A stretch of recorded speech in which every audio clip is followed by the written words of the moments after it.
মেষ বিশ্বাস করে যে আমার জন্য আমি তার জন্য, যে আমাকে একদিন হেল্প করবে আমি সুযোগ পেলে তাকে 100 দিন হেল্প করব। অ্যান্ড মেষ ইউজুয়ালি ডু দ্য সেম। আপনার যোগ্যতা, আপনার কোয়ালিটি সেটা ভুল জায়গায় পর্যবেসিত হচ্ছে। উলু বনে মুক্ত ছড়াবেন না।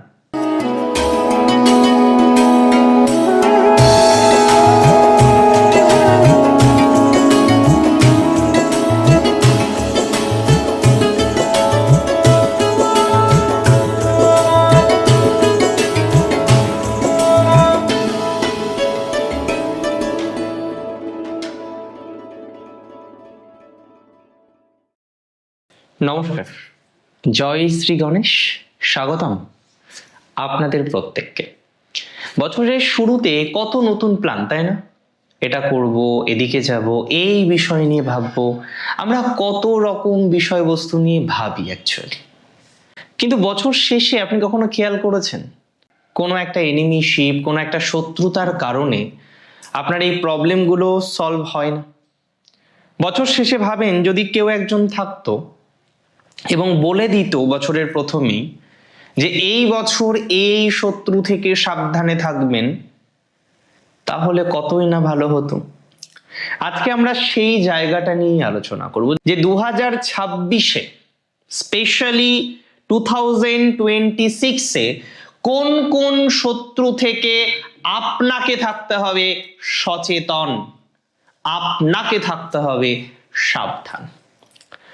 আমি প্রথমেই বলি 2026-এ সবার প্রথমে যে জায়গাটিতে সচেতনতা আপনাকে রাখতে হবে, যার থেকে সচেতনতা রাখতে হবে, যে শত্রু থেকে সচেতনতা রাখতে হবে, সেটি হলো গৃহ শত্রু। মেষ রাশির আমি বলে দিই, গৃহ শত্রুর পরিমাণ এখন অনেক বেশি, অনেক বেশি। বিশেষ করে প্যারেন্টসের দিক থেকে, এবং প্যারেন্টসের মধ্যেও স্পেসিফিক ভাবে পিতার বংশধরদের দিক থেকে, কাকা জ্যাঠা, তার কোনো সন্তান বা আপনার সিবলিংস, এই জায়গাগুলো থেকে মেষকে সবার প্রথমে সচেতনতা রাখতে হবে, কারণ শত্রুতা এই জায়গাতে লুকিয়ে আছে। এবং মেষের এই মুহূর্তে 2026 সালে প্রথম শত্রুর কথা আমি বললাম গৃহজ, পিতার বংশধরদের দিক থেকে, যারা ঝামেলা করতে পারে, যারা অশান্তি করতে পারে, আপনার সফলতায় যারা শুধু ঈর্ষান্বিত নয়, রীতিমতো প্ল্যান করে, ছক কষে কিভাবে আপনাকে টেনে নামিয়ে দিতে পারে। তাই এই শত্রু থেকে সচেতন থাকুন মেষ। তাহলে মেষের 2026-এর প্রথম শত্রু হচ্ছে তার পরিবারের স্পেসিফিক এই জায়গাটা। দ্বিতীয় শত্রু কারা জানেন? আপনার কোনো একজন অপোজিট জেন্ডারের ফ্রেন্ড খুব মেশে আপনার সাথে, ভালোবাসে, আপনি ভাবেন খুব কেয়ার করে, আপনার একটা কেয়ারিং মেন্টালিটি তার মধ্যে রয়েছে। Ever caring mentality you find maximum time in her, তার মধ্যে আপনি খুঁজে পান। কিন্তু সেই মানুষটি বারবার চেষ্টা করে আপনাকে ক্ষতি করার, সেই মানুষটি বারবার চেষ্টা করে আপনাকে বিপদে ফেলার। আর আমি দায়িত্ব নিয়ে বলি, এরকম মানুষের অভাব নেই আপনার, এরকম শত্রুর অভাব নেই আপনার, এরকম শত্রু ইউ হ্যাভ।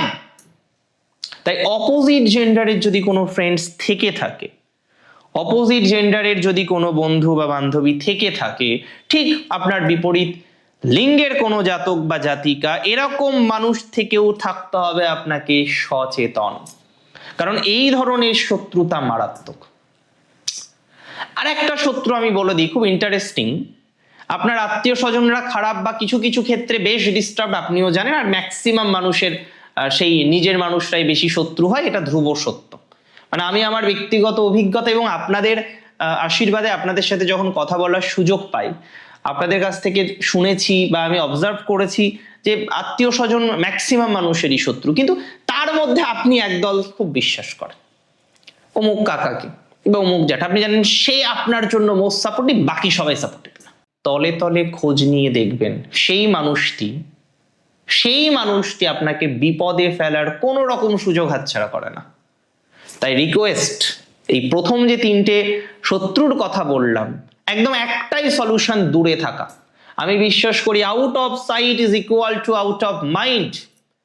দরকার নেই তো তার সাথে থাকার, তার সাথে মেশার, এটা খেয়াল রাখুন।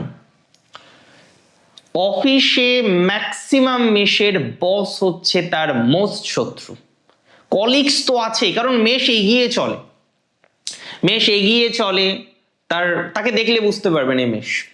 লিডিং কোয়ালিটি মেশের সিংহের থাকেই, আর মেশের মধ্যে থাকবে। মেশকে কেউ না নাড়ালে মেশ ঝামেলায় যায় না। এবার কেউ মাথা গুজে আপনার সাথে ঝগড়া করতে এসছে, তার তো রেহাই নেই, সে আপনিও জানেন।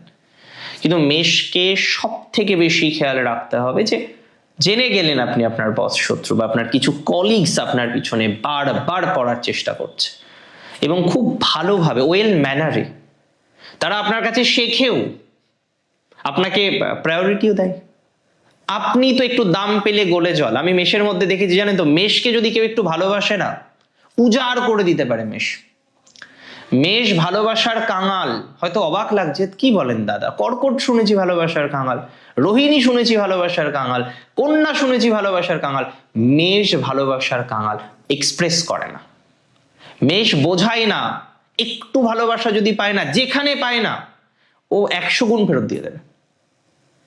মেষ বিশ্বাস করে যে আমার জন্য আমি তার জন্য, যে আমাকে একদিন হেল্প করবে, আমি সুযোগ পেলে তাকে 100 দিন হেল্প করব। অ্যান্ড মেষ usually do the same.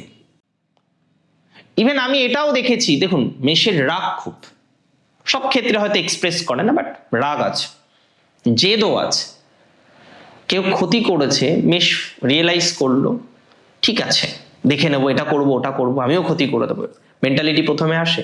But মেষ করে না, পারে না, কোথাও যেন গিয়ে একটা অন্য ফিলিংস এদের মধ্যে চলে আসে, যে কারণে শত্রু চিনেও অনেক সময় এরা শত্রুর বিরুদ্ধে কোনো ব্যবস্থা নেয় না, ভাবে অনেক কিছু, বিশাল প্ল্যান করে ফেলবে, এটা করব সেটা করব, এভাবে এভাবে এভাবে প্ল্যান গুটি সাজিয়ে নেয়।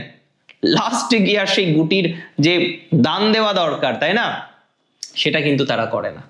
এটা মেষের ক্ষেত্রে খুব বেশি ইম্পর্টেন্ট।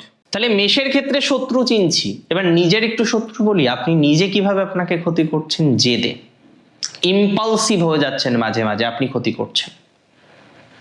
আপনি জানেন যে ওখানে আপনার দরকার নেই মাথা ঘামানোর, আপনি সেখানে গিয়ে মাথা ঘামাচ্ছেন।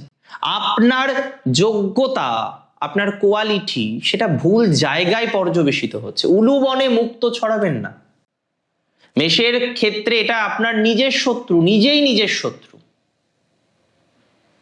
আপনি বুঝতে দিয়ে দেন, আপনি বুঝে গেলেন না সে শত্রু, আপনি বুঝিয়ে দেন কেন যে আপনি বুঝে গেছেন, আপনি তো কোনো ক্ষতিই করবেন না তার, তাহলে কেন বোঝান? চুপ থাকুন, বেটার। আর একটা বলে দিই মেষের শত্রু, এবং এটা শুনে অনেকেই অবাক হবেন, কি বলেন দাদা, আমি মানিই না, অনেকেই বলবেন। মেষের কিছু গুরু মেষের শত্রু হয়ে যায়, কারণ অনেক ক্ষেত্রে দেখেছি মেষ এত ভালোভাবে ক্যাচ করতে পারে না। মেষ এক জায়গায় টিউশনস পড়ছে, সেই গুরু একটা কোথাও যেন গিয়ে ভয় পেয়ে যায়, যে না, এই যদি একটা সময় গিয়ে এই প্রফেশনে আসে তাহলে এ তো বিশাল কিছু করে নেবে। বা অন্য কোনো জায়গায়, যে আপনি কোনো এক জায়গায় গিয়েছেন, নিউ লার্নার আপনি, ঠিক আছে, নিউ ট্রেনিং, একটা ইনসিকিউরিটি মেষকে দেখে অনেকে ফিল করে, হয়তো কিছুই না, এটা অনেকে ফিল করে। এবং এই মানুষগুলো মেষের সাথে কিন্তু আপাদমস্তক শত্রুতা করার চেষ্টা করে, এটা খুব দরকার। এই মানুষগুলো বারবার মেষকে ক্ষতি করে, বারবার ক্ষতি করে, এবং আমি জানি না মেষ কেন বোঝে না সহজে, আর বুঝলেও প্রকাশ করে দেয়। তখন গিয়ে সম্পর্ক খারাপ হয়, একটা ডিস্টারবেন্স তৈরি হয়ে যায়। স্পষ্টবাদিতা দরকার, অবশ্যই দরকার, এতটা না, যেখানে যতটা স্পষ্টবাদিতা দরকার করুন না, কে মানা করেছে, কিন্তু এতটাও স্পষ্টবাদী হওয়া যাবে না যেখানে আপনি নিজেই গুলিয়ে ফেলেন বিষয়বস্তুগুলোকে, তাই না? এটা তো করা যাবে না মেষকে। সো আপনাকে খেয়াল রাখতে হবে, কিন্তু বুঝতে পারছেন আমি কি বলছি? এই বিষয়ে আপনাকে সচেতনতা রাখতে হবে। আর আমি বিশ্বাস করি এই সচেতনতা আপনাকে অনেক গ্রো করতে হেল্প করবে, অনেক সহযোগিতা করতে হেল্প করবে। দেখুন, আজকের এই অনুষ্ঠান ছিল 2026-এ কারা শত্রুতা করতে পারে। আরেকটা শত্রুর কথা বলে আমি অনুষ্ঠান শেষ করব। এবং এই শত্রু আপনার খুব চেনা, হয়তো আপনার পাড়ার কোনো ভাই বা পাড়ার কোনো দাদা বা রিলেটিভসদের মধ্যে কোনো এক বোন যার সাথে খুব ভালো সম্পর্ক, বা কোনো এক দিদি যার সাথে খুব ভালো সম্পর্ক। সব মনের কথা দিন শেষে 2 দিন অন্তর 3 দিন অন্তর তাকে বলেন, আর সে টোটাল ফ্যামিলির মধ্যে পাচার করে দেয়, টোটাল গ্রামের মধ্যে পাচার করে দেয়, আপনি রিয়েলাইজও করতে পারেন। অ্যাকচুয়ালি কোথাও যেন গিয়ে মেষ একটু নিঃসঙ্গ একটা টাইমের পর। তো তারা তো সঙ্গ চায়, এনি টাইপ অফ সঙ্গ, যে কেউ তাকে বুঝুক, কেউ তাকে প্রায়োরিটি দিক। দিন শেষে এত কাজের পর তার ফিলিংসগুলোকে, তার অনুভূতিগুলোকে কারোর সাথে শেয়ার করুক, এটা মেষ চাই, এটা পদে পদে মেষ চায়। মেষের এই জায়গাটা খুব খুব বেশি সমস্যাপ্রবণ। আমি মনে করি এই জায়গাটাকে যদি ঠিকঠাকভাবে খেয়াল করতে না পারেন তাহলে আগামীতে প্রবলেম হবে, এবং এই শত্রু থেকে প্রথম থেকে সচেতন থাকা ভালো। আমি বেশ কয়েকজন শত্রুর কথা বললাম, 2026-এ খেয়াল রাখুন। আর আমাকে বলুন এই রকম শত্রু থেকে কারা কারা আগে বিপদে পড়েছেন, জানান আমাকে, আমি কমেন্টের রিপ্লাই দিই, আগামীতেও দেব। ভালো থাকুন আপনারা, শ্রী গণেশের কৃপায় দিনোত্তর দিন আপনার শ্রীবৃদ্ধি হোক, সমৃদ্ধি আসুক জীবনে, শত্রু মুক্ত হন আপনি, বিজয়ী হন আপনি। জয় শ্রী গণেশ।